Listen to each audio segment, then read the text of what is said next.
Blog Talk Radio.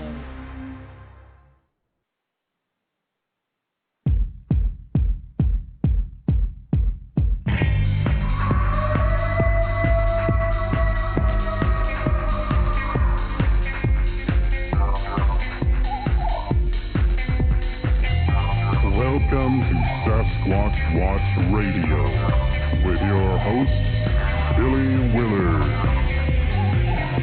and the Blog Squatcher. Strap in, hold on tight, get ready, because it is about to go down.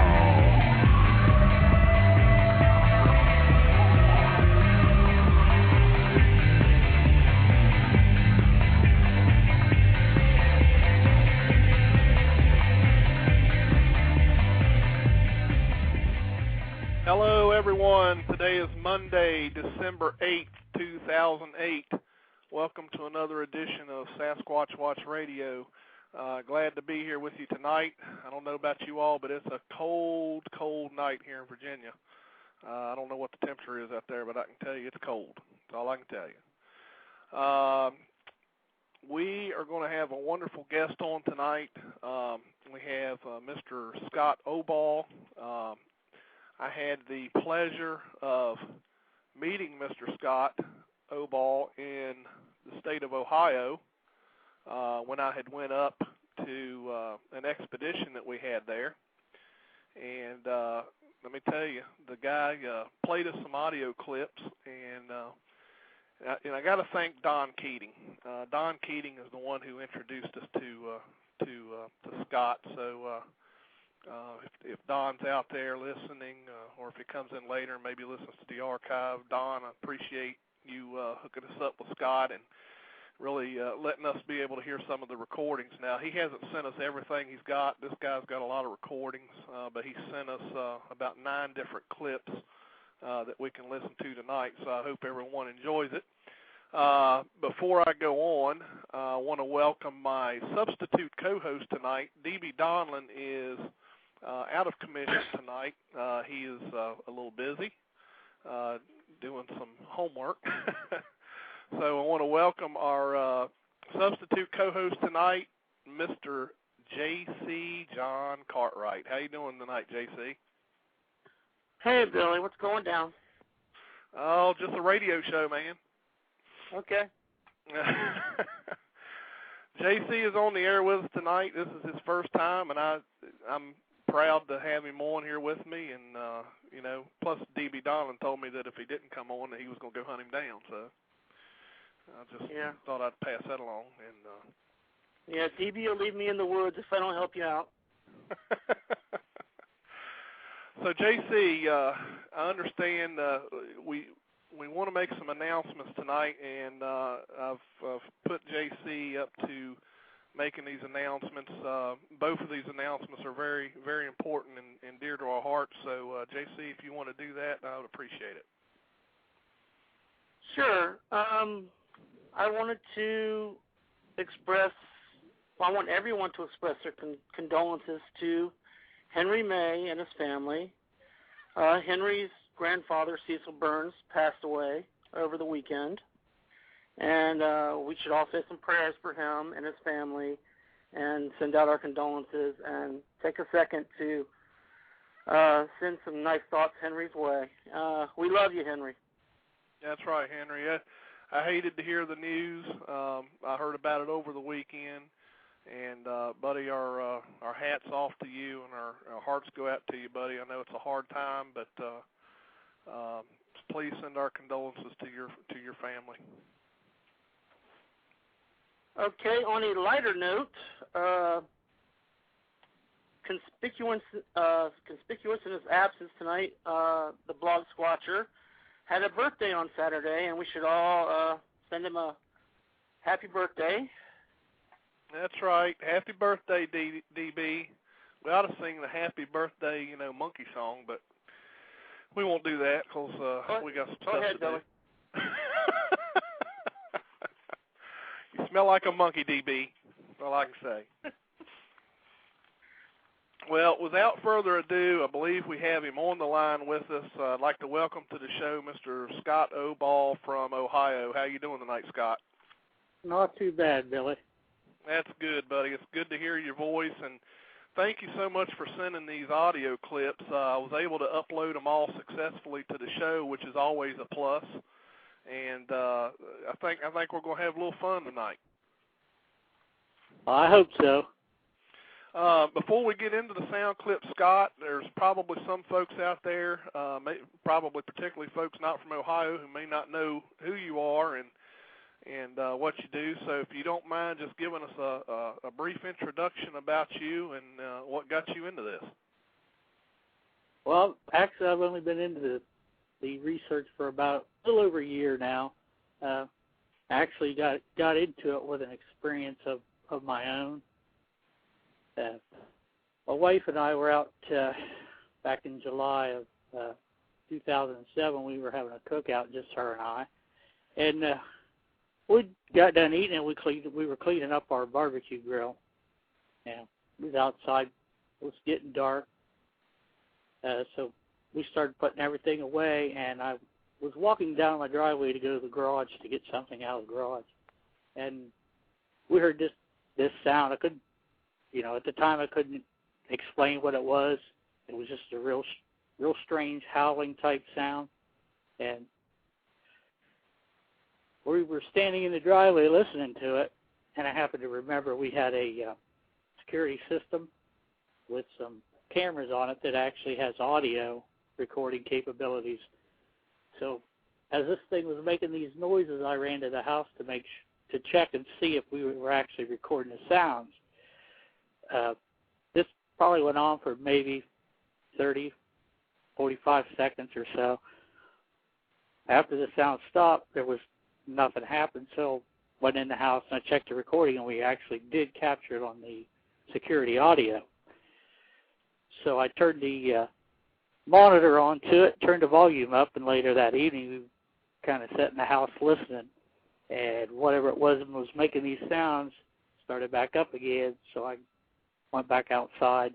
This time I had a mini cassette recorder, and I recorded some sounds it was probably about 2 hours later that evening.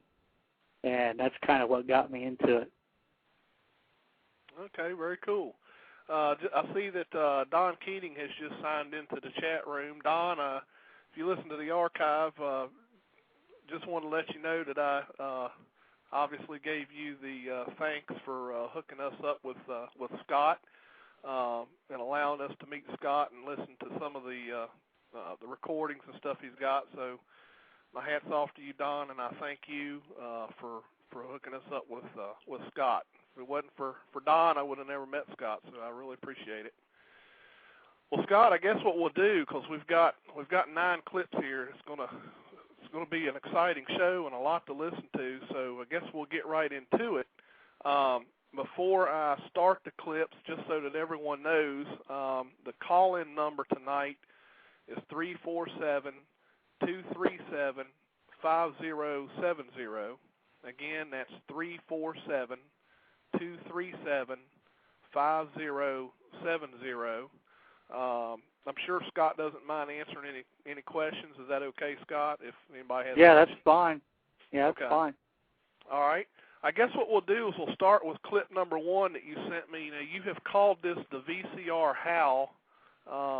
You wrote on here that the clip was recorded on your security camera audio in VCR the night of Sunday, July 1st, 2007 at approximately 9:30 p.m. So what we'll do is we'll play that so that everyone can hear it, and then if everybody in the chat room can let me know if they're hearing it okay or if I need to turn it up a little bit. Right now I've got the volume set at 50%, so we'll see how that is. Make sure everybody can hear it, and here goes clip 1.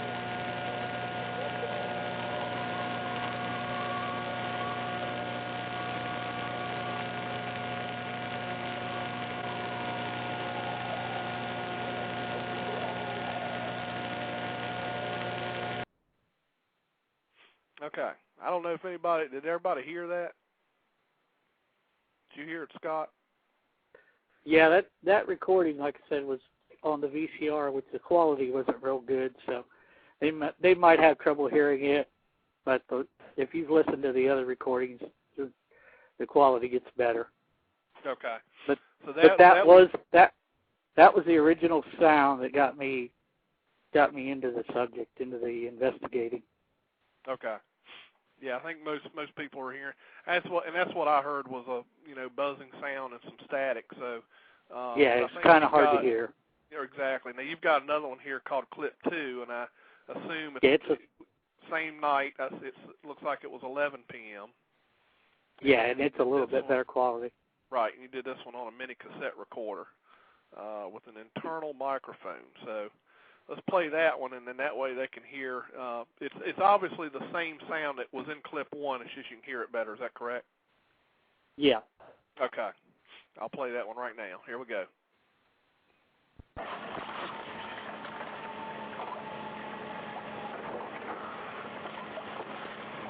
Well, it's back.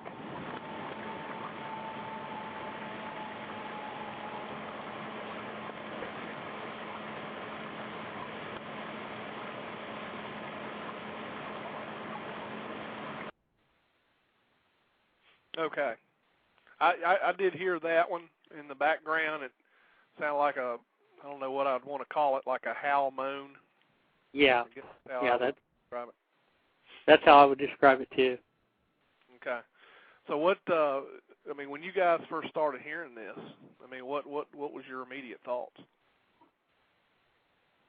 My immediate thought was, well, the first thing I thought could have been something, mechanical, something man-made, but the sound was just way too loud, and to me it didn't have that type. Some people related to it as a siren type sound, but I've heard plenty of emergency squads running up and down the valley and the hills out here, and nothing sounds like that. So when I first heard it, it kind of gave you the willies, but I wasn't really sure what it was. Right. Before that, I was the subject, Bigfoot, Sasquatch. I wasn't really into it. I'd seen a few of the documentaries and things like that, but I didn't really equate it with that when I heard it. Just, it was something strange. I didn't associate it with that until I went on the internet, did some searching for like animal sounds and things like that, and I run across a website that had a sound from northeastern Ohio. And I just happened on a whim, because I couldn't match it with anything else, to go ahead and play that file that was on that website. And it's kind of funny, because it was the same night when I was doing this, and as I'm playing the sound over the computer speakers, my wife walks into the den, and she said, "How'd you get that sound on your computer so fast?" I said, "I didn't. That's on the internet." So what she heard and what we heard outside, what was on the computer, was almost an exact match. Okay. And the sound that it was, is, if anybody's familiar with it, was a Columbiana County howl is what they call it. Okay. JC, before we go on, is there any questions from the chat room? No, I haven't seen any yet, Billy. I'll let you know. All right, just checking with you. All right, so for all those, I saw somebody ask a while ago when that was recorded. It was recorded on Sunday, July 1st, 2007 at 11 p.m. And that was recorded using a GE mini cassette recorder using its own internal microphone. So, and anybody has any questions, like JC said, please put your questions in all capital letters. That way he knows it's a question, and it'll help him out. Anyone who wants to call in and ask Scott a question, the number is 347-237-5070.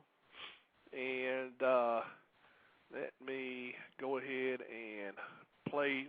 Let's set up this third clip. Now, the third clip you got here are wood knocks. You said this clip was recorded with our security camera, audio, and VCR in the early hours of July 14th, 2007 at approximately 12:10 a.m. That's clip number 3, and we'll go ahead and play that one. Here we go.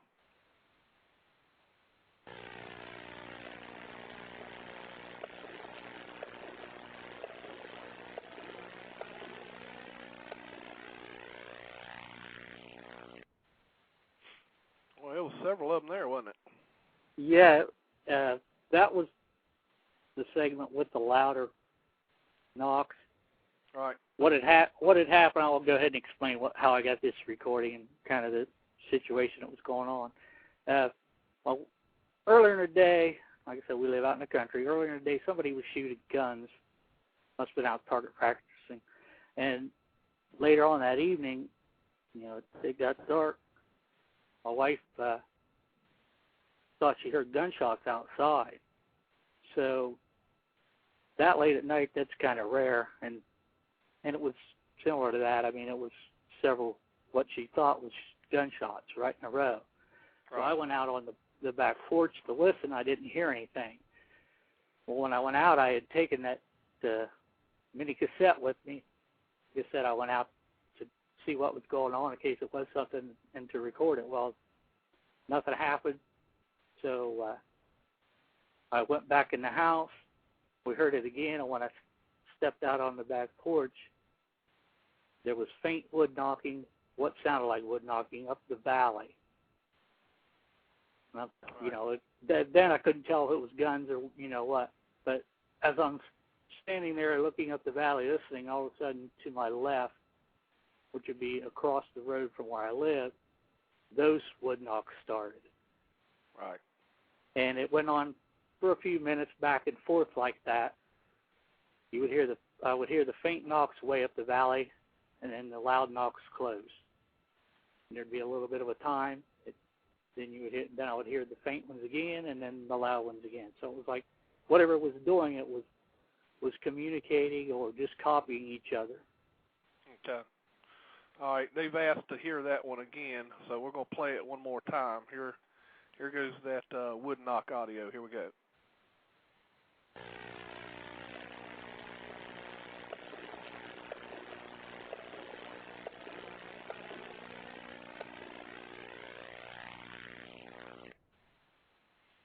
All right. Sorry about that. I just saw we got a caller. Let's see here. I believe we got Mr. Henry May on the line with us. How you doing tonight, Henry? Hey guys, well, y'all for your condolences. Well, you're certainly welcome, Henry. You broke up there at first, but I got the condolences part. Well, yeah, thank you for your condolences, like I said, and I'm just, we're dealing with it one day at a time. It's all you can do, buddy. Yeah. Brooklyn's in the chat. Anyway, I wanted to ask Scott, as far as the wood knocking, how much success has he had with that, where he's doing the wood knocking response? Did you hear that, Scott? He wanted to know if you've had any success getting a response, if you've done any wood knocking and gotten responses. I've done wood knocking and haven't really got any kind of response that I could tell. One evening, Don Keating was out here, and a group of people came out, and we all were out here kind of staking the place out. And Don did do some wood knocking, and he didn't get a reply that he thought he was going to get. It wasn't another wood knock. It was vocalizations is what we've got. And later on in one of the recordings I have is one of those vocalizations that was in reply to the wood knocks. All right. I had one more question. I wanted to ask Scott if he's noticed any similarities between the vocalizations he's heard and recorded and with other vocalizations that have been recorded with the web. All right, I think I heard most of that. He was wanting to know if you've heard any similarities in the audio you recorded versus or in comparison to some of the audio recordings out in the Pacific Northwest. Not really. Like I said, that very first recordings that I got on July the 1st, 2007, sounded similar. Was a real close match to the northeastern Ohio sounds, but there's been a few that could be, but I've listened to a lot of sounds, and there's some similar parts of the vocalizations, but they're not identical. Okay, well, anyway, that's pretty much the questions I wanted to ask. And again, thank you all for your condolences. And great show tonight, and I'll be tuning in to the rest of the show. All right, Henry. Take care. You too. All right. We've got another caller on the line. Let me pull him in. This is Mr. Bill Green out of Connecticut. How you doing tonight, Bill? I'm doing great. It's cold as heck down in Connecticut here, Billy, in New England. It was windy earlier. I bet it's colder there than it is here, too. But, yeah, Scott, those are interesting sounds that you're playing here and stuff, and one of them sound like the Falk Monster scream a little bit. But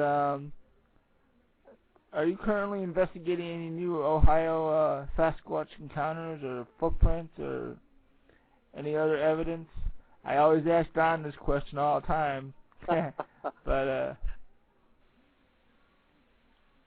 right now, no, the weather's not the greatest to be out there. But in the past few weeks, we had been. I don't know. You probably heard we had a group down to Salt Fork a few weeks ago, and so it's kind of ongoing. We're just waiting for the weather to warm up a little bit, but not. It's been kind of quiet here lately. Yeah, it's been quiet in Connecticut too. You know, I went out the other day, looked around, and nothing. I didn't find no signs of wildlife or anything like that. You know, it's winter, and they're all probably going to the warmer areas and stuff now and stuff. How about you, Billy? I tell you what, we are currently working on some sightings here.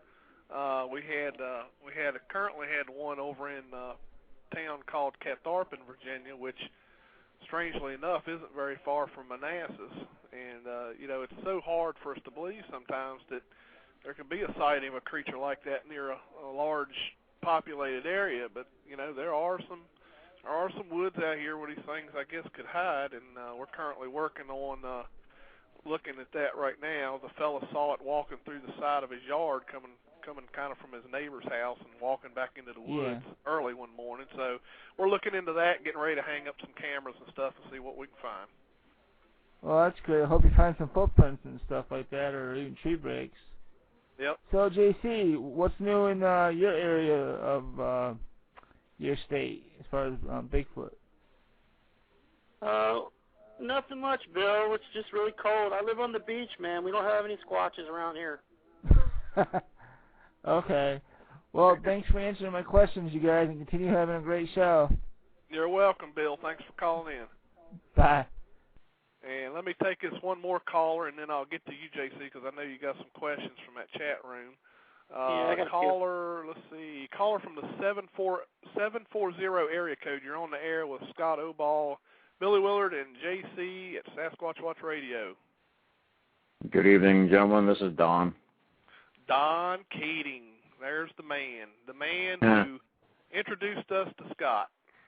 Yeah, I just wanted to call in first off and give my unconditional 110% support to Scott. When I met him back in, I believe it was July or early August of 2007, he emailed me about these sounds and he sent me the audio clips, and I was baffled by them at the very beginning. I had a couple ideas as to what they might be, but I wanted to go out to the location and check out the area and see what the lay of the land was and what the residential area looked like and things like that. And I've been out there when there's been some pretty weird noises come out of the woods. And these noises are so loud at times and so close that they're you can hear them roaring or making loud noises over the sound of passing automobiles on their local road. So there's definitely something afoot out there. What it is, I don't know. It would be easy to conclude that it's the foot, but we just have to keep on trudging along and looking around out there and seeing what we can see, and hopefully we'll find something. The other thing I wanted to mention was I've seen a lot of comment in the chat room about elk, and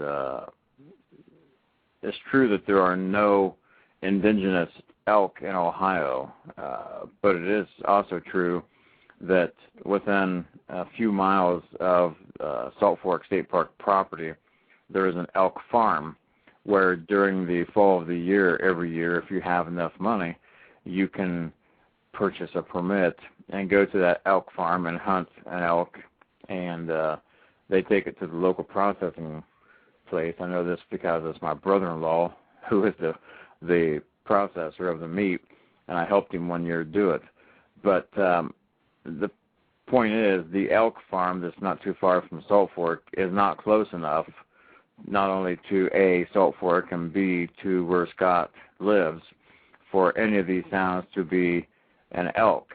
And I can assure you that I think I speak not only for myself, but on behalf of Scott as well, and he can concur with this if he feels to, that the noises that we're hearing and the noises that are being picked up on the recorders, I can assure you that we are going above and beyond the call of duty to see if we can identify the sounds to begin with before we even stick our necks out and say we have something here that may be an unknown animal. So that's basically what I wanted to call in for. There are elk on an elk farm, but they're not close enough to Scott's place. They're a lot further away from Scott's place than what they are to Salt Fork, but they're still not even close enough to Salt Fork, like the Hozak's Cave area or the Handicap Picnic area, places like that. They're not close enough to those areas to be heard. So that's all I got. Well, thanks for that explanation. It's good to know that. That way, I mean, that clears up, anybody who might have found that on the internet or whatever. I mean, you kind of cleared that up, but yet, like you said, it's far enough away from the site that you wouldn't be picking up the audio from that. So, right. Appreciate that, Don. Okay. You guys take care, and hey, Scott. Hey, take care, Don. Hey, Don. Talk to you guys later. Okay. JC, did that answer the question, or did you have more from the chat? I had one more. That question would have been from Jordan, and Don pretty much answered it. Just wanted to give Jordan a shout out for his question. This question is from Sharon Lee, and she wants to ask Scott, did the wood knock sound like a rhythmic drum beat? No, they weren't. They were kind of random. Like I said, there was two sets. They were coming from two different locations. It was like they were copying each other, but it wasn't rhythmic. At times it was, I don't know, if you've ever, what it did remind me of was, I've watched quite a few nature programs and stuff, and primates will thrash branches around, knock rocks together, things like that, to show their dominance or run off another primate that's getting to their territory or whatever. And that's more or less what it sounded like to me. I mean, there was a couple of times where whatever was closest to me that was making the loud knocks acted like it was really upset. There was one point in the recording where it even sounded like a tree being either pulled over or knocked over. It was a loud crash. You could hear it going through if a tree would fall over and fell through a bunch of trees, you could actually hear it falling, and there was some of that mixed in with it too. So, and another thing, someone said something in the chat room about could it be someone hammering. I would hope not that late at night and in two different places. Up the valley, it could have possibly been somebody hammering. There's houses up the road, but across the road, there's nothing but wood.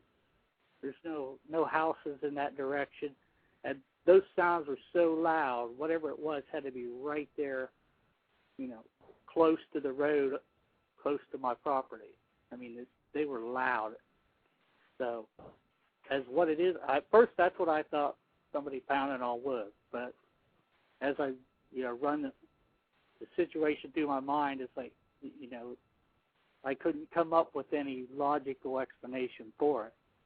So, and at the time I wasn't saying it was wood knocks because, like I said, when all this stuff started, I didn't really have a clue to what, the supposed Bigfoot activities were.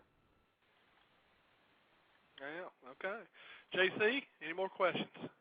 Yes, we have one more. It's from Irish Guy, and he wants to know if there has been any kind of analysis of the wave form to compare with known animals on any of the sounds. One of the sounds that was recorded out here at my house was actually sent to somebody that actually cleaned the sound. Whether they did a wave analysis, I don't know, but it was also forwarded to a primate specialist to see if it was something that he might be able to identify, and it came back unidentified. Nobody can figure out what it was. All right, very good. We got a couple callers hanging on the line. Let me get to them. The first caller we got, I believe, is a Skype user because the area code come up 111. You're on the air with Sasquatch Watch Radio. Well, I don't know if is that me or that's you. That's you. Oh, okay. My area code is actually 440. How you doing? Hi, this is Sonia from Ohio. I frequently hunt down in the park for Bigfoot, meaning I scope around and I'm looking around for Bigfoot. I want to ask everybody who's involved in the show today, do you think anybody's hoaxing and planting prints in the park or goofing around and making noises in the park?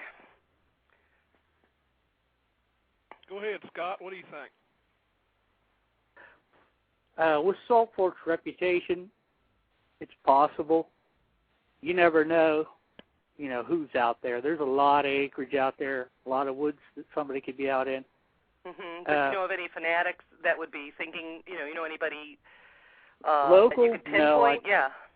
No, I'm not aware of anybody who, is out there to either make a name for themselves or try to just, play us for fools or whatever like that. Mm-hmm. We go out Don, there. I certainly know Don's not doing it because I know Don. No. No offense, Don, if you're listening. I don't think he has a stamina to be hiking 12 miles through the woods to be screwing around with some Bigfoot researchers, Yeah. If anybody was going to do that, they'd be a die-hard kook that would want to get out there and screw around. But, I've heard things in Salt Fork. I've seen what could be tracks, but, I'm skeptical of what they are. But I'm thinking with the more and more knowledge that there's Bigfoot in the park, I think we're having more and more people saturate the park now, and I question some of the wood knocks that I have because how do I know it's not another researcher? Yeah, that's you really, like I said, you never know. You got to take everything with a grain of salt. I'm very skeptical. Even these sounds that I've recorded and actually heard myself. Mm-hmm. The first thing I do is try to explain it away. Try to come up with something logical that's gonna explain it. But mm-hmm. the more I get into this, the more I hear and see things that you just can't explain. Mm-hmm. Well, I just thought the only way you could. I just thought I'd call into the show and ask if anybody out there was concerned that there could be just way too much interest in the park now, and it might not be a good place to research because it's so well known now, and we got to question what's coming out of there now. Right. Yeah, that's possible. So everybody keep their ears and eyes open and keep their skepticals on, and yet I find that myself, I ask a lot of Bigfooters and fellow Bigfooters to meet me down there, and I think the next couple times that I go down to Salt Fork, I'm not going to tell anybody. I'm going to go out and see if I get any evidence or any responses to wood knocks and cooking sounds and whoops that I make or anything, and see if it makes a difference when I'm down there. Because I go down and I have experiences in the park, but they're questionable.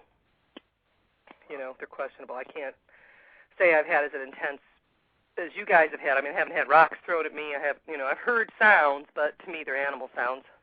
Right. I can't, I don't know what animal's thinking. But, hey, thanks for having me on the show. And I actually have my Psychic Sonya show coming up at 10 o'clock, Blog Talk Radio, 10 to 11. We're going to be doing a investigation and live call-in from a haunted house if anybody wants to tune in.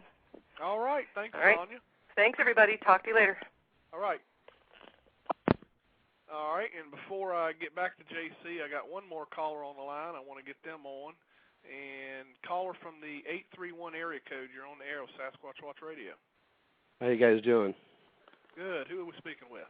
My name's Richie. I'm from California. Richie. California. How's things in California?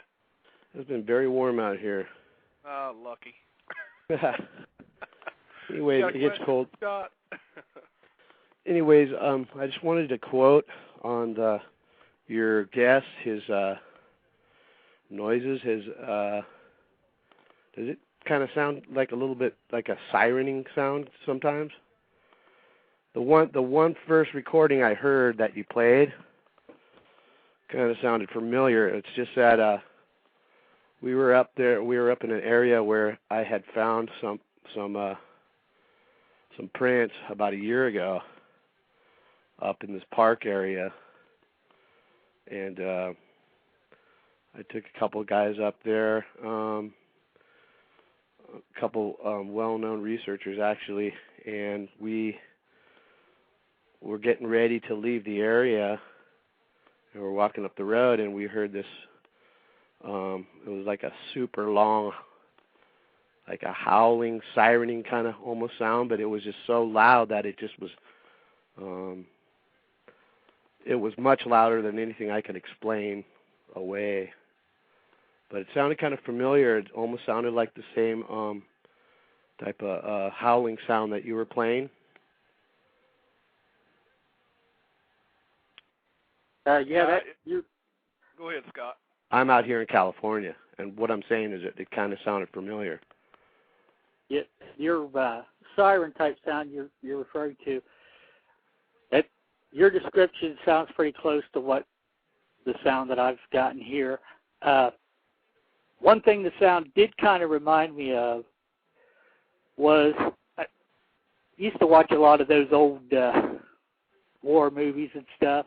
The kind of thing that it sounds... The air raid siren? The air raid siren, yeah. It kind of started out low and that's exactly got higher exactly and what we faded heard. away. And I was up there with a researcher. He puts out a newsletter. I'll refrain from saying his name. He's a very well-known, very highly respected guy from California here.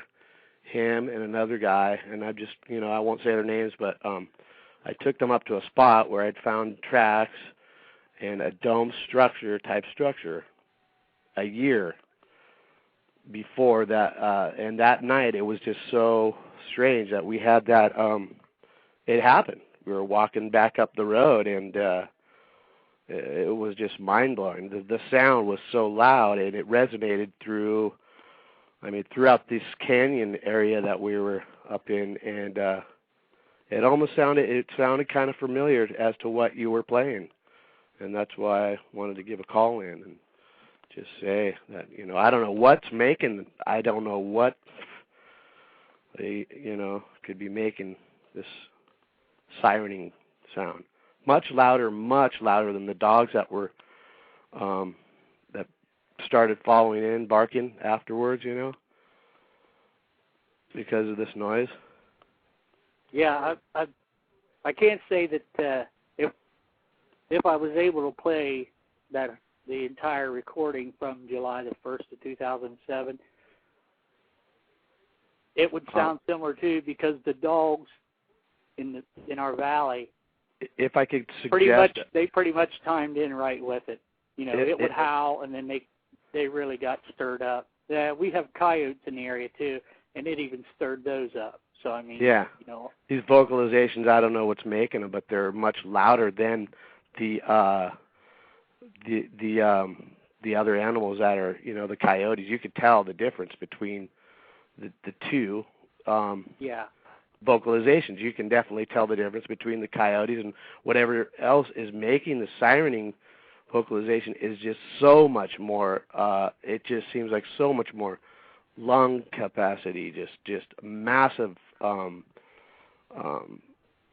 It's so hard to explain, but yeah, I just wanted to verify that. Hey, man, we've had vocalizations here over on the West Coast too, in the California coastal range area. Yep. So Very cool. something to note for everybody, just Yeah, share a little information with people. Appreciate that. Yeah. Yeah, So Billy, anyways, go ahead. Oh, I just wanted to note, quote that, and back your those vocalizations up with, we're having the same over here, and can't explain what they are, but it's a great show, anyways. Thanks a lot, and you guys have a great night. All right, thanks for the comment. You too. Thanks for calling in. Okay, thanks a lot, Bill. Bye-bye. Bye-bye. Yeah, All Bill, right. I wanted to kind of add to that the callers. When he was talking about the volume, I know exactly what he means. Mm-hmm. I've heard coyotes in the valley, and their calls are loud. Even when they're close, their calls are loud. But Right. when the wife and I heard those sounds on July 1st, like I said, it had an air raid siren sound. It started out at like a low pitch and it went to a high pitch and a higher volume, and then dropped off, and then it would repeat itself. Right. The volume is like booming. I mean, it would be as if you were standing maybe 100 yards away from an air raid siren or like a tornado siren. Mm-hmm. That's how loud the volume is. Wow.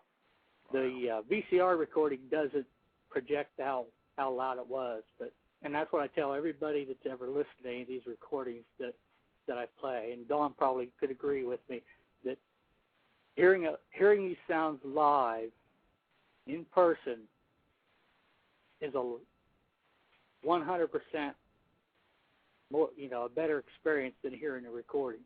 Right. I'm just glad that I've got them recorded, but the recordings don't do the sounds justice because I mean they are loud. Right. Let me grab this other caller, and then we'll get to some other recordings. We have another caller. Looks like another Skype caller. You're on the air. Hey, Willard, what's going on? It's the Creature Seeker. That is the Creature Seeker. He's eating a 32-ounce steak, and he's ready to ask a question to Scott. Uh-oh. Not tonight. Yeah, Scott knows who this is. Scott knows a dude can eat breakfast and then come back and eat lunch all within an hour. I don't know, Scott, do you remember me? Yes, I do, Bruce. We went out squatching. All I had to do was say the steak, Bruce. He knew who you were. Well, first of all, I just want to say I had a great time out there squatching with the group, especially you, Scott. You're pretty fearless individual when it comes down to trekking out there in the woods.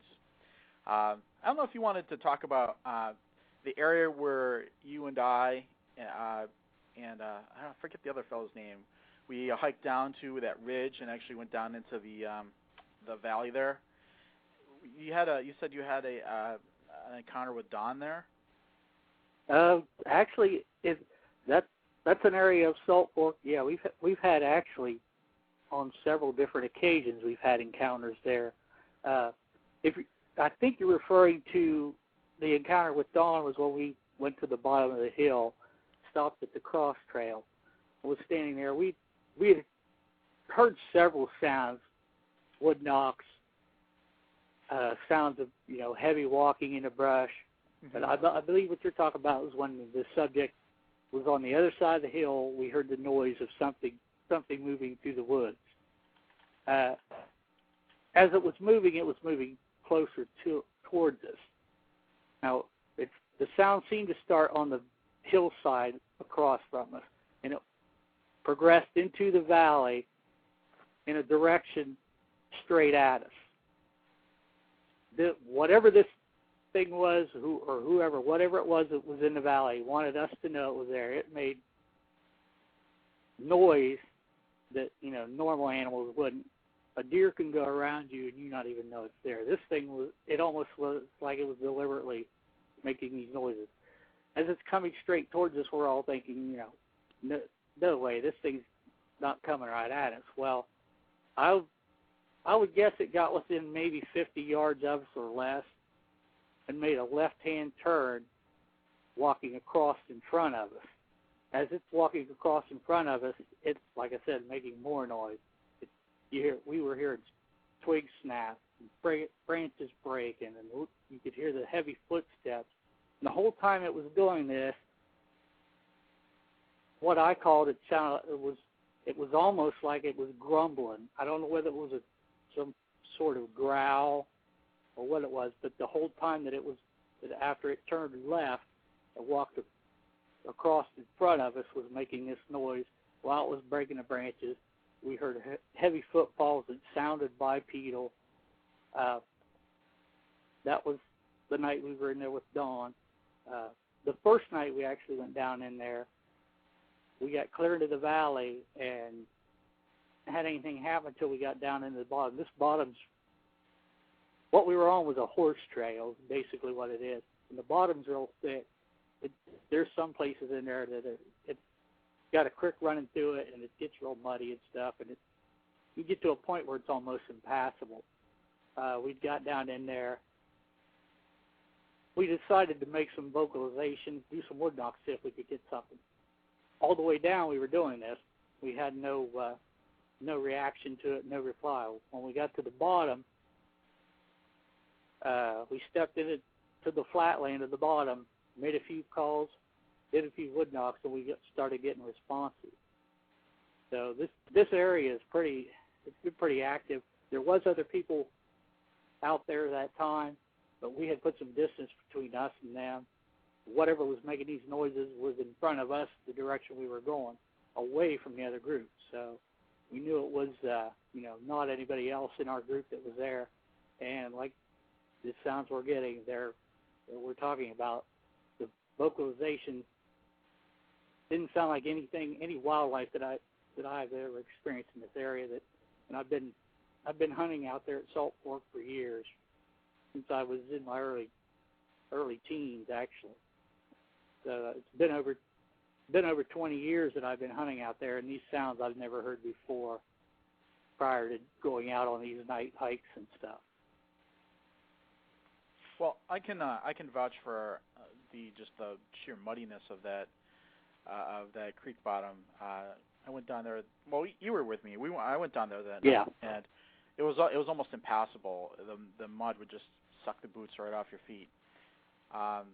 But I was just wondering, in the last question I had, you were talking about sort of the activity that was going on around your house, but you haven't always lived there, and that actually belonged to a relative of yours. And you were telling me, this is pretty interesting. In hindsight, you piece together certain events that kind of make sense, but at the time, you kind of just dismiss them. Just relate some of the things that had gone on before you lived in that house that, after things started happening, you kind of said, oh, well, that's kind of weird, and, but it's consistent with kind of what's been going on now. Yeah, I could go through that real quick. Like Bruce said, I haven't lived here all that long. I've lived here about 9 years now.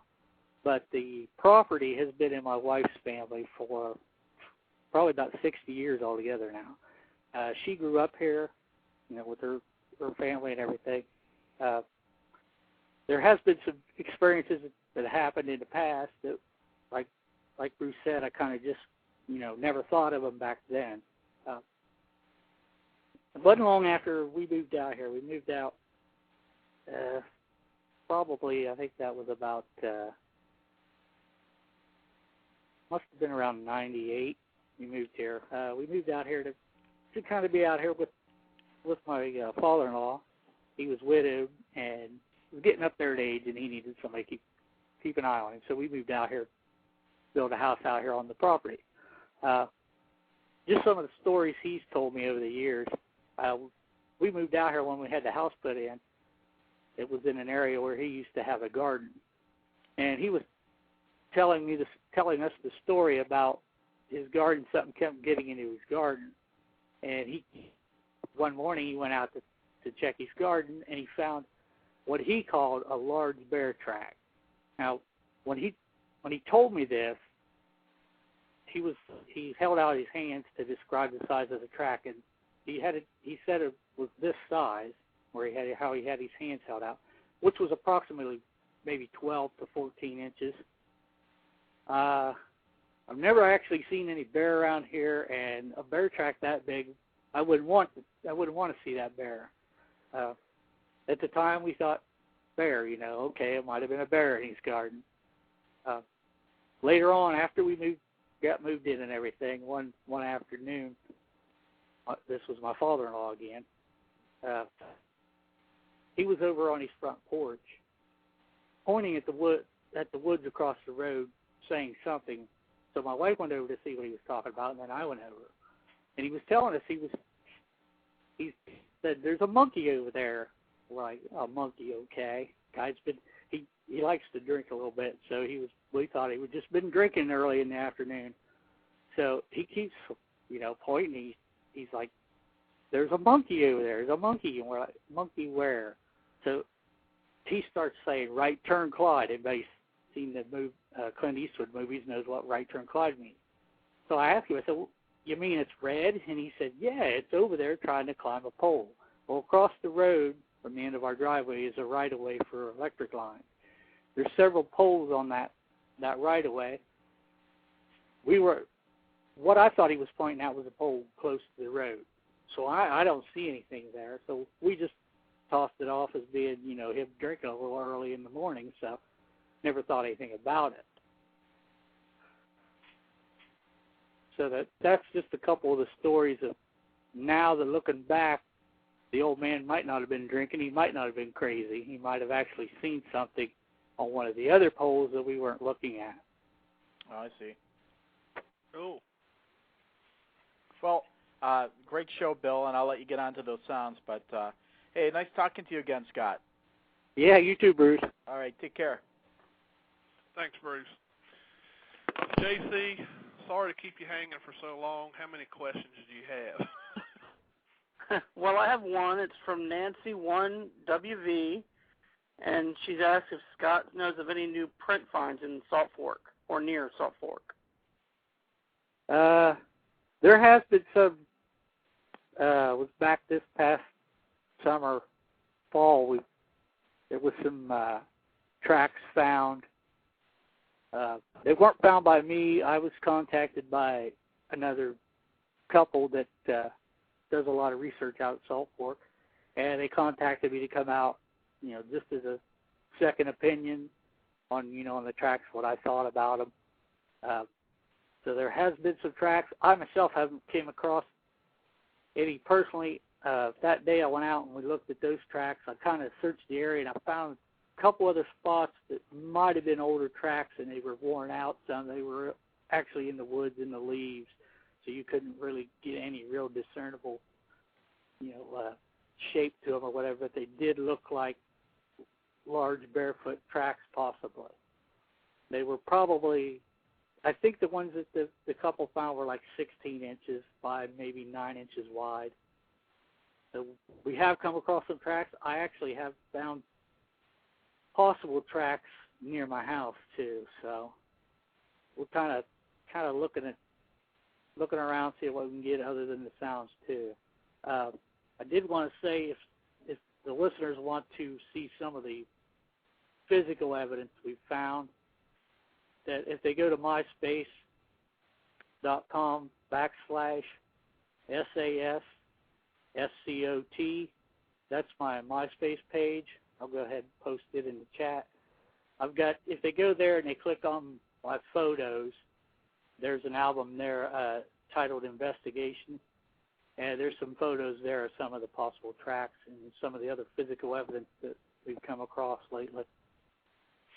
Very cool, man. All right. Let me go ahead. JC, that was it, right, for now? That was it for now, yes. Okay. I want to get on to some clips because we only got like 5 minutes. Scott, do you mind staying on the show a little longer? I mean, we'll go off live, but it'll still archive. No problem. Okay, all right. I can hang around as long as I need to. Okay, very good. But while we still got everybody live, this next clip, which is called clip number 4, he has entitled The Walker. This clip was recorded with an Olympus WS-100 digital voice recorder and an external microphone, which was hung above the front door at approximately 11:30 p.m. on the night of November 18th, 2007. So I will play that clip right now.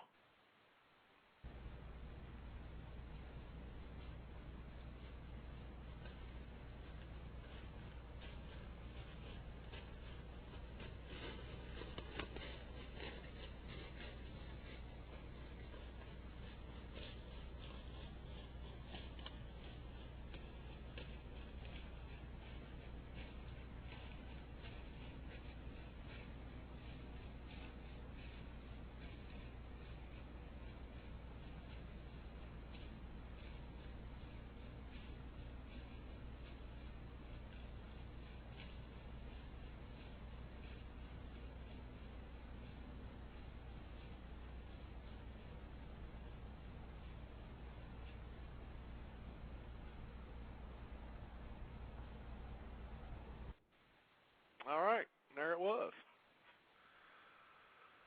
So it sounds like it sounded like something walking through leaves. I take it, Scott, that you have a lot of trees there in your yard, and something kind of, I guess, must have walked by the house. Yeah, exactly.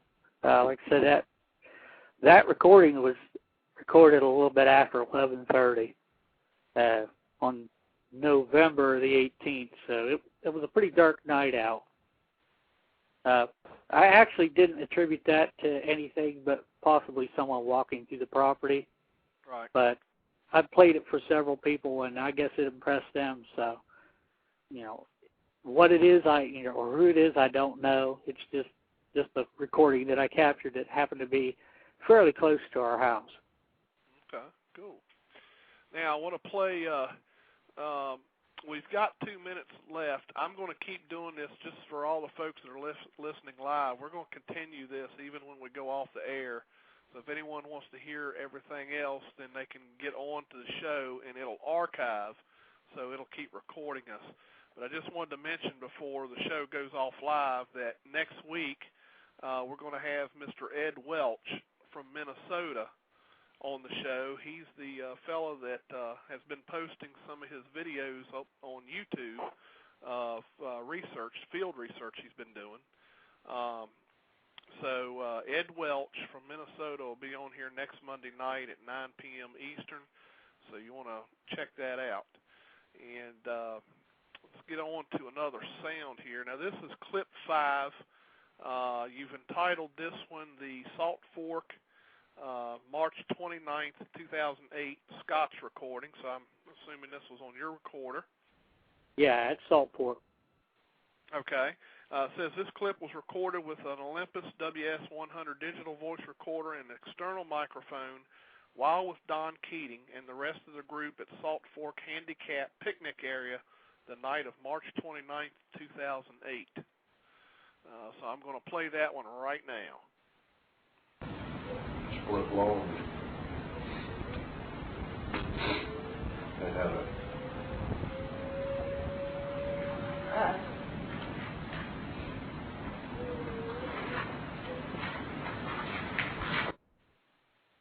I heard that one pretty clear.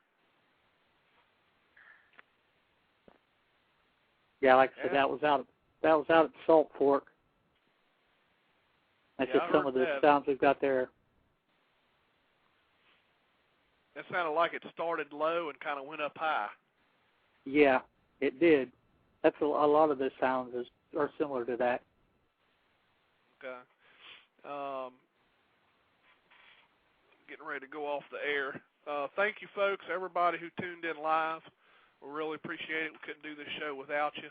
Appreciate each and every one of you. Please listen to the archives to hear other clips. And we appreciate y'all tuning in. We are going off the air, and we're now off the air. So Still archiving, though. Still with me, JC? I am still here. Okay. And you're still here, too, right, Scott? Yep, I'm still here. All right, very good. All right, now we're going to play clip number 6. Clip number 6 was the April 5th First Sounds, is what you've entitled it. This clip is the first of many sounds recorded at your residence on the night of April 5th, 2008. Don Keating and a group of people had come out to set up in hopes of gathering more evidence. You were using your Olympus digital recorder and an experimental weatherproof microphone. So that's the setup for this clip, and here it goes.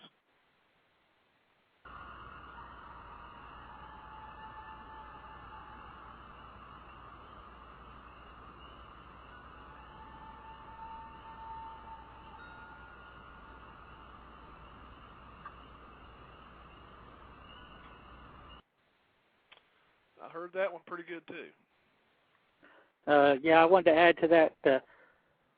That sound was that was my recording. Don also had his recorder out here that night. He recorded those sounds. There were several. He repeated that call or similar calls several times within like a 5-minute period. And a side note is that sound was actually the sound that I was talking about. We had sent in, and someone cleaned it up. And like I said, I don't know if they did a wave analysis on it or not, but it was also forwarded to a primatologist who could not identify it either. And it was the sound that was played on the Monster Quest Ohio Grassman TV show. All right, very good. Yeah, that was an interesting sound. Now we're going to do clip 7. Clip 7 you've entitled DVR Audio. This clip was recorded using a security camera audio and a digital video recorder on April 6, 2008. And we're going to play that one right now.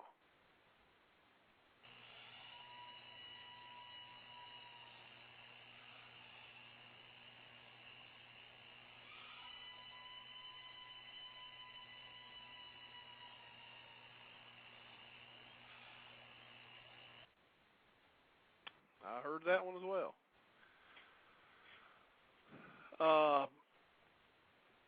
JC, you were with me a couple weekends ago when we heard that, which we confirmed was a red fox that had screamed.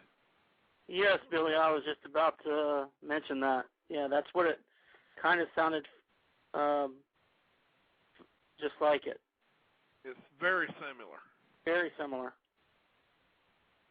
And we confirmed that we actually found a YouTube video that actually someone had set up surveillance actually showing a red fox making the noise. I didn't know they could scream like that, to be honest, until I saw that video. It's very spooky, though, isn't it? Oh, yeah, it's definitely spooky. Yeah, Billy, I'm familiar with that YouTube video also. Like I said, these sounds, we don't know what they are. So if anybody's got any idea, or a link to something like that we can compare them to, they're more than welcome to let us know about it. If you play the clip number 8, it's the second half of that, so it'll give our listeners another kind of listen to that. All right, here we go. We'll go ahead and play that clip 8. Here we go.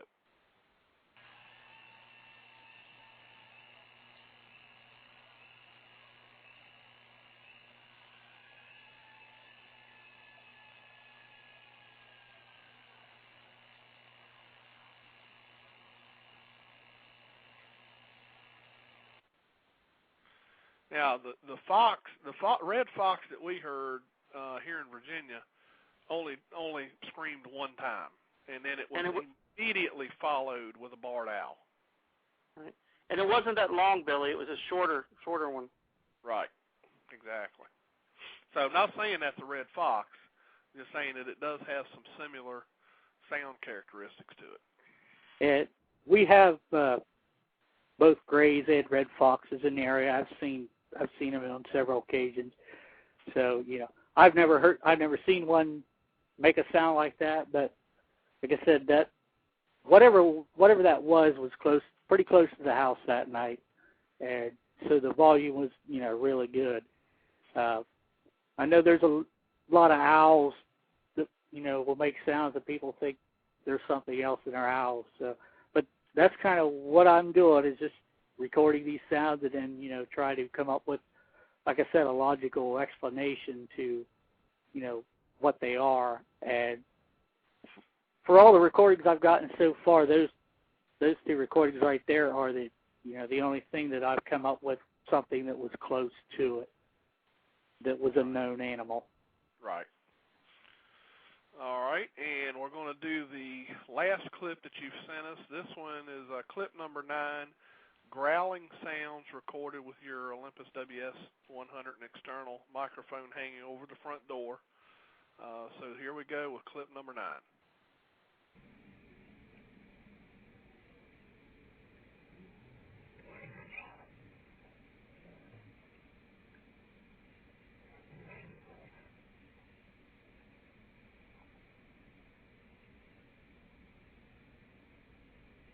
Was that all? I guess that was it. Yeah, if you want to play it again. Yeah, let me go ahead and let me try to play it one more time. I'm going to turn it up just a hair. Okay. I'm going to turn it up to 70%, and here we go.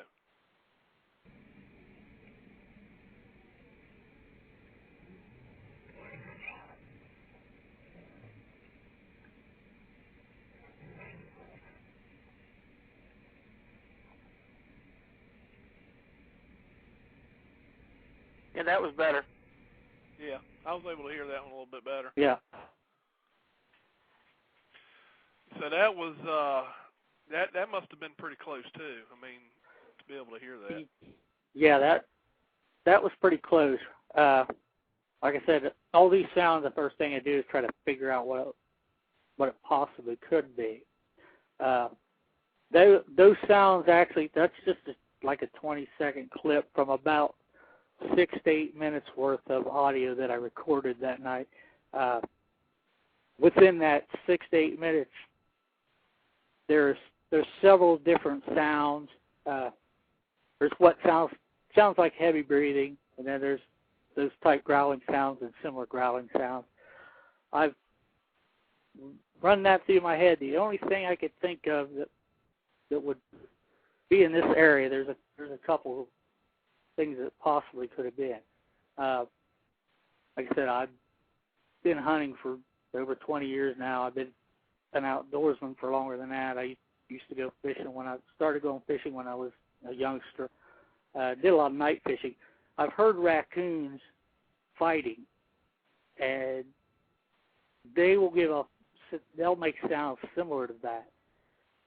The only thing I can't figure out is, at that time when I was recording that, I was also listening to it, and it sounded a lot bigger than a raccoon. It was a lot louder. At one point in time, there was a kind of a snarl type sound that almost sounded like what would be swine, like maybe a pig or a wild boar or something like that. So, like I said again, I'm trying to come up with what it could be. It's possible. I mean, there are wild boar in this area. They're in Salt Fork. They're in this part of Ohio.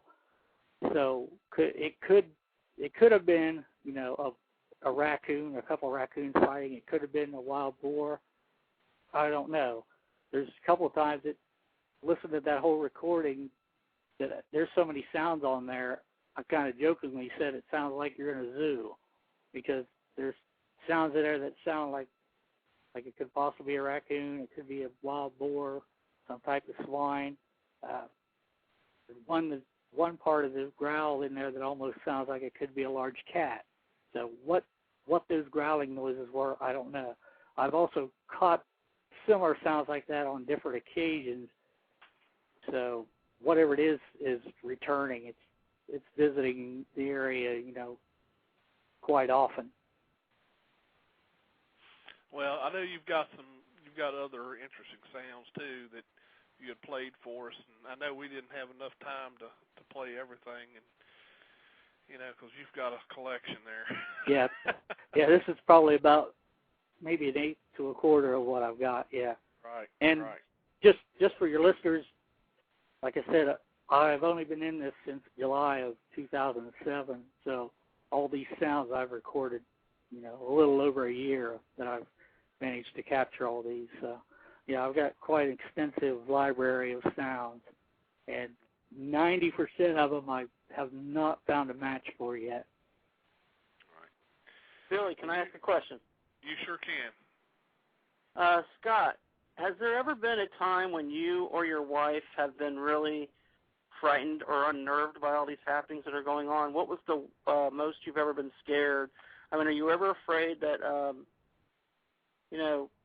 something's going to happen?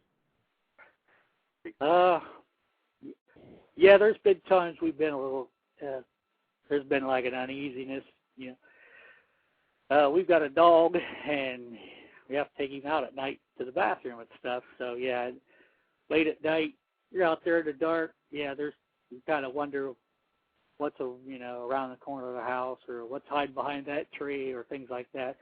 And we've been outside and things happen, there's been times you kind of don't want to go outside, or if you do, you turn all the porch lights on and maybe take one of the big spotlights out with us and things like that. We've had some things happen while we were inside the house, noises, things hitting the house, stuff like that kind of puts us on edge.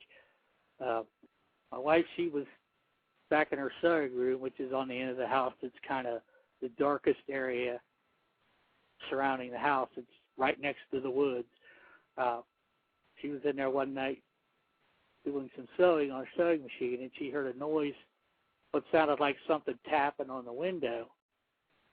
It just like it was trying to get, like somebody tapping on the window to get your attention. When she turned around, she saw what she said looked like the back of a hand. She said it was fairly large, and it was kind of like a kinky, fuzzy type fur looking whatever it was, a hand, back of the hand, whatever it was, that was when she turned around and hearing the tapping, when she turned around, she saw it kind of go across the window at an angle. So once again, I went on the internet trying to, this was back in the summertime, so I thought maybe it was a bat. Well, I looked at pictures of bats, couldn't come, the color didn't match, the way that she described whatever it was hitting the window, was tapping it on the window as it was retreating, as it was pulling away or whatever. I thought maybe some type of large miller, some type of moth, something like that, maybe a bird. And, her description didn't fit any of those parameters. So it's another one of the unexplained things. Now, if it was something, as she said, looked like a hand, if it was a hand, the only issue, someone might say, well, it was a person out there tapping on the window. The only issue is that the way our house sits, that window, the base of the window trim is about 7.5 feet. Whatever was tapping on the window was halfway up the window, so it was higher than 8 feet. So unless it was somebody out there with a glove on a stick, playing with this, and I don't know, that someone would do that. We have, no explanation for that either. One more, Scott. Has anything ever woken you or your wife up out of a sleep? Has anything happened that startled you out of, sleeping? Yeah. Like I said, with our security system, we've got hooked to the house. We've got it hooked to a TV, so we can leave the TV on at night and turn the volume up just enough to where if something does make a sound or anything's going on outside it could wake us up. I could sleep through a thunderstorm, so it wouldn't wake me up, but there's been several times it's woke my wife up, and she gets me up, and that's a lot of times how I've gotten some of these recordings. She'll hear the initial noise will wake her up. She'll wake me up. I'll grab a recorder, go outside, and capture whatever noises are being made. Very cool. Well, JC, was that all your questions? Yeah, that was all. Thanks, Billy. No problem.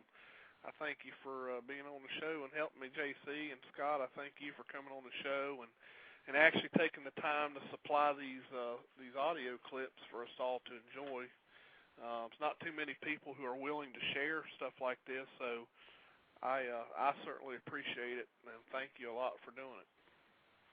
You're welcome, Billy. Yeah, that's one of my goals is to get the information out there. I said, if just like the one caller called in tonight, if I hadn't give you that first sound to play, he wouldn't have been able to correlate that with the sound that he heard clear across the country.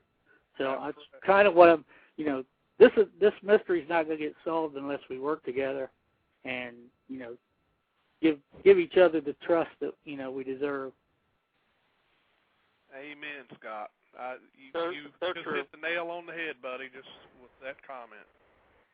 Yeah, that's one of the things I really like about Don. He shared a lot of information with me, being that I'm new to this, so I wouldn't be as far along in these investigations if I hadn't, met up with Don and went out to the woods with him and, kind of picked his brain about, all these years he's been doing this. Right. Yeah, Don's a good guy, and you got a good person to work with down there, so. Scott, thank you so much. We hope that you would accept an invitation to come back maybe another time and give us some more sounds, maybe even some new stuff that you might record. Would love to have you back on again. Well, I'd love to be back on too, Billy. All right, Scott. I had a good time tonight. Yep, and Thank you, Scott. we may see you again soon. We enjoy it up there, and hopefully one day real soon we can get back up there with you guys again and go do it again. Maybe next time you could come on out and we'll show you around the area. Yep, sounds good to me, Scott. Okay. Well, thank you, Scott, so much. You have a good evening. You too. Bye-bye. Bye-bye. Now, before I close the show down, JC, you're still here, I assume. Yes, I'm here. I have decided that I wanted to make a statement tonight. So while I am pulling that information up that I want to read to everybody tonight, I'm going to play a little pre-commercial bumper, as we call it. And so as soon as this bumper is over, I'll be right back, and I want to read a statement to everyone. It's just something that was on my mind due to some past events that has occurred here in the past few days, and I want to read it. So, folks, I will be right back just as soon as I pull that information, so just hang tight.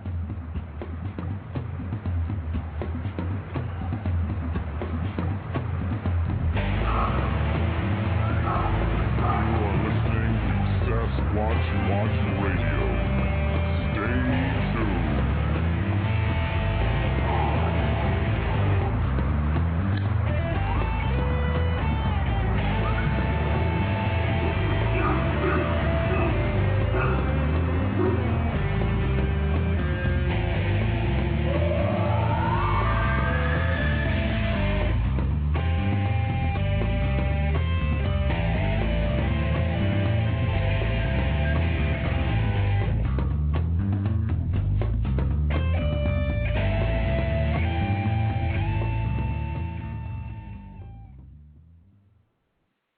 Okay. I think I'm just about there. Took me a little bit longer time to find it than I thought. JC, by the way, we did get to all the questions, right? Yes, we did. We got to all of them. Okay, good. I didn't want to leave anybody out if there was other questions that we didn't get to. But all right, here's I just wanted to actually come out and this is something that I had put together. I've actually posted it on my Sasquatch Watch Yahoo group page, and I've put it elsewhere. It's just something that I really wanted to come out. I wanted it to come out because it's been something on my mind here the past few days due to some recent events, which I'm not going to go into detail about, but I do want to mention this. And this is what I wrote. It's not often that I post random thoughts and feelings about some in this field of research, but due to recent events, I feel compelled to do so. It took many days for me to decide to write this up. In the short 3 years that I've been actively doing this research, I've learned some things the hard way. Be careful who you associate with. Let your gut feeling about folks guide you through your decisions. Even people who you think are your friends, watch out. The big letdown is when someone you look up to looks for ways to hurt you, and it cuts pretty deep. Some people are in this for the fame, it seems. They're afraid that someone else is going to get the better of them, or find some hard evidence that they're not part of. I mean, really, does it matter who finds this creature first? I could care less who discovers it first. We're all looking for the same thing. I want to stress this point, particularly to all those who are scanning the internet for places to report their Bigfoot sightings and encounters. When you have someone or a group start asking you if you've reported your sighting or encounter to someone else, beware. These are typically the people or groups who are in this for the fame and attention. Sasquatch Watcher Virginia is in this for the study of an unknown species. We are in this to bring a scientific approach to this ridiculed phenomenon. There are way too many people in this world reporting sightings of an unknown bipedal creature in the forests of the world. Our group has been accused of, and this is an exact quote, having a, quote, seemingly technical capability, unquote, in this field of research. This quote is taken from someone who we thought was a good friend, someone that we looked up to. Now the group feels as if it was stabbed in the back.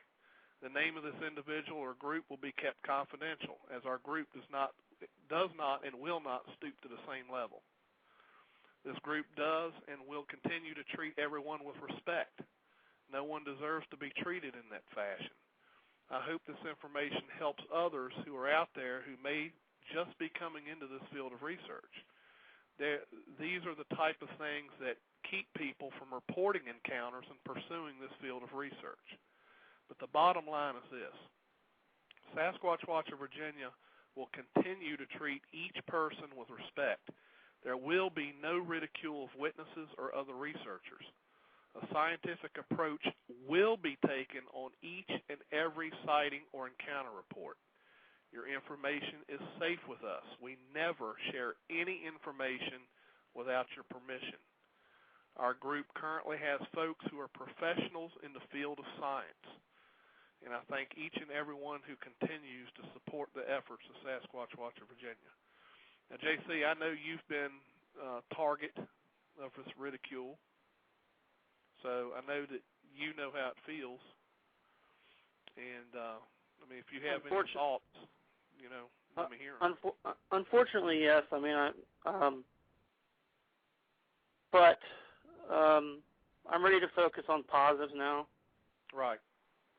And that's the best thing to do, because this kind of thing, and I think everyone probably sensed it from that information that I sent out, that it's something that if you think about it, it doesn't do anything but cause a further depression, really. Especially when it comes from someone who you looked up to and you considered a friend. That's probably the worst part. Well, we have found as much evidence as anybody else, Billy. Nothing. Right. Exactly. Exactly. I mean, we can find all the hair samples, the footprints, sighting and I mean, there's been hundreds of these things found, and where are we? Nowhere. We're still bickering is where we are. Right. And Scott made an excellent point tonight, which was exactly the point that I was trying to make in that information, is if groups or individuals cannot share information freely, then we're going to continue down the same route that we've been going down for years. Nowhere. We're not going to get anywhere. Sharing information. Scott made a good point. Someone called from California and said, hey, that sounded very similar to what we heard over here in California. Okay, he's all the way over here in Ohio. Okay, it's information like that and the sharing, the free sharing of information, it's going to get us further in this research and possibly help us to find this. So, that's really the point that I wanted to make, and I want people to know out there, if they're listening to the show, and they've had a sighting or they've had an encounter, and they see the ridicule and people getting made fun of all the time, feel comfortable reporting it to us. We will make sure that it gets handled properly. I will personally call you, and we will make sure that you're comfortable with whatever we end up doing, whether it be an investigation or whether you just simply want to report it, and we can put it on the database if you want, or we can keep it off the database if you just want to talk about it. Any of that is fine. There's no mandatory rule to this. So I just want everybody to feel comfortable being able to talk about it. To any potential witnesses out there, don't be discouraged if you come across a researcher or a group that you're not happy with. There are plenty of great researchers in this field. Don't give up. Just keep looking. There are good people out there. That's right. So, JC, again, I want to thank you for helping me out with the show tonight. I really appreciate it, especially on the short notice that I gave you. So thanks a lot. Anytime. And thank you, everyone, for tuning in tonight. And, again, next Monday we'll have Mr. Ed Welch on the show. He's from Minnesota. The fellow's retired. He's spending a lot of time out in the field with his video camera, going into some areas by himself, which is a brave individual. But I think he's got him some help now, and I'm sure he's going to come on the show and tell us about some of the encounters and some of the things that he's been filming, and my understanding is he's had a couple encounters, so I'm sure he's going to talk about that next week. So JC, have a good night, and thank you everyone for tuning in, and we will see you next Monday night at 9 p.m. Eastern. Good night, everybody. Good night.